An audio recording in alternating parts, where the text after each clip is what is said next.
Hi guys, a day in my life as a age of 14 na tamad. Tinanghali nga ng gising ang babaeng tamad na yan. Hindi pa yan gigising kung hindi siya naiinitan dyan. Gusto niya pa yang matulog pero init na yan kaya bumangon na yan. O tumutulala pa. Yung mga pinsan niya tapos na maligo. O paglaban na rin pala yan sila, ako nawala. Lumabas na nga ako ng kwarto namin para maligo. Halata naman 'di ba na bagong gising, di pa yan nakapagkilamos.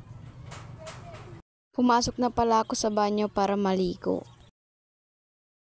At yan, tapos na nga pala ako naligo mga katamad. Alangan, hindi ko na yan ibibidyo pagligo ko, malam. At pagpasyensyahan nyo na nga pala yung bases ko kasi sinisipon ako. Nasubrahan pa nga, muntik na makalat. Ayan, nilagay ko na sa mukha ko ang Natural Aura Ole. Hindi nga pala yung sponsored. Fast forward ko na nga yan guys para madali sa pagbiblend ko dyan. Akala nyo yan sobrang puti yan pero hindi yan puti, nasa camera lang talaga yan, natatamaan siya ng ilaw. Magpupulbo na nga pala ako dyan. Pagpasensya nyo na guys, medyo matagal-tagal pa tong pag-aayos ko kasi matagal talaga ako kumilos. Pagpasensya nyo na pala yung mukha ko dyan, medyo haggard. Pagkatapos ko nga pala i-blend, magsusuklay na ako. Tapos na ako mag-blend ng makeup ko, magsusuklay na ako. Kita nyo naman guys, hindi pa ako nakapagsuklay dyan pero ang lambot talaga ng buhok ko dyan. Magsusuklay na talaga ako. Alam nyo ba guys, habang nagsusuklay ako dyan, naisip ko na pahabain ko na talaga yung buhok ko. Pagkatapos ko pala magsuklay dyan, maglalagay na ako ng makeup sa aking mukha. Maglalagay na pala ako ng makeup dyan sa aking taas ng mata. Pero di ko alam kung ano yung nilalagay ko sa mata ko, basta makeup yan. Ipa-fast forward ko na nga pala itong aking pag-makeup para mabilis matapos. Pagkatapos ko nga lagyan ng mascara, i-curl ko na nga. Pagkatapos ng kabila, yung kabila naman yung aking kinurl. Nag-lip balm na nga pala ako dyan, tapos pinatungan ko siya ng lip gloss para lightness ang aking bibig. Punta nga pala si mama dyan para pagsabihan kami na ilabas daw ang kanilang maleta. I mean yung maleta nilalagyan nila ng sambayangan namin. Pagkatapos ko nga dyan, ipiplex ko muna ang aking black na binigay ng aking classmate. At ibinalik ko nga din agad para makapag-ayos na ako dyan. At tumayo na nga ako dyan para ayos yung mga gamit para makalabas na yung mga maleta. I-fast forward ko na nga yung pag-aayos ko dyan para makuha ko na talaga yung maleta.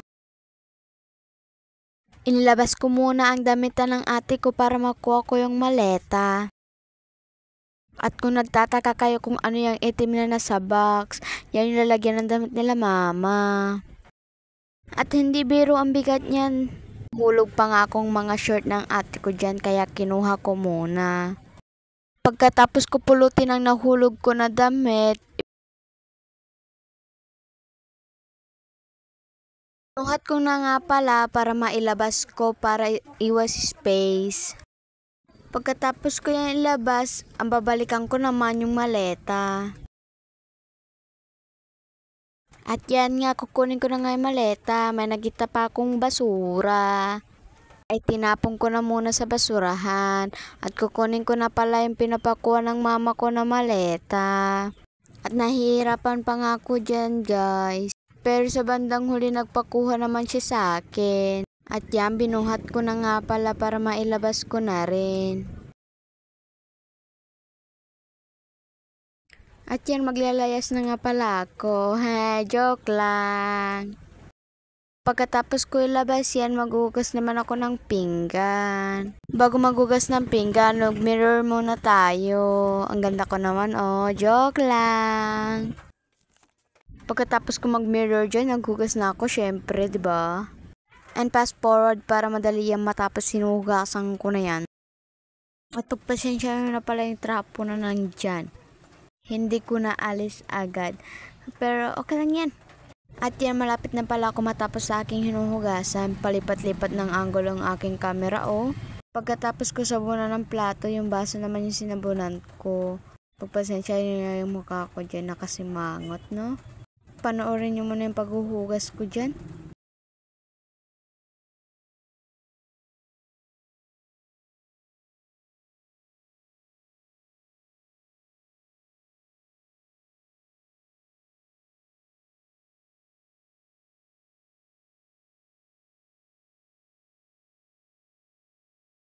At lumapit nga yung mama ko dyan para magpabuhos ng tubig sa kanyang ginagawa.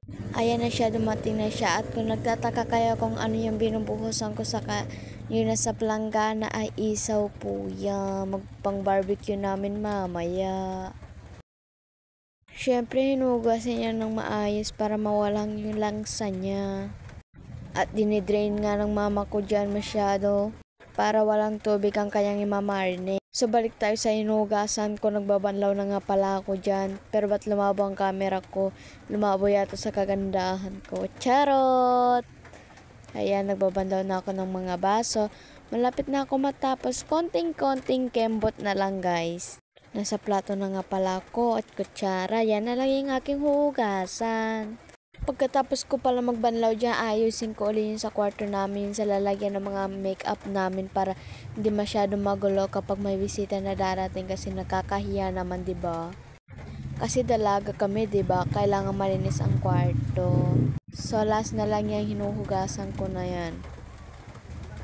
Yes, sa wakas natapos na din. Ngalay na ngalay yung aking likod dyan pagkatapos ko maghugas. So magliligpit naman ako dito, walang sawang pagliligpit na yan. Hindi na mawala-wala yung dumi na yan. Syempre, joke lang po. So ayan, nag-ayos-ayos na ako. Pasensya nyo na pala yung kamay ko dyan. Maitim siya at yung aking siko. Charot. Pa-epal naman tong siko na to.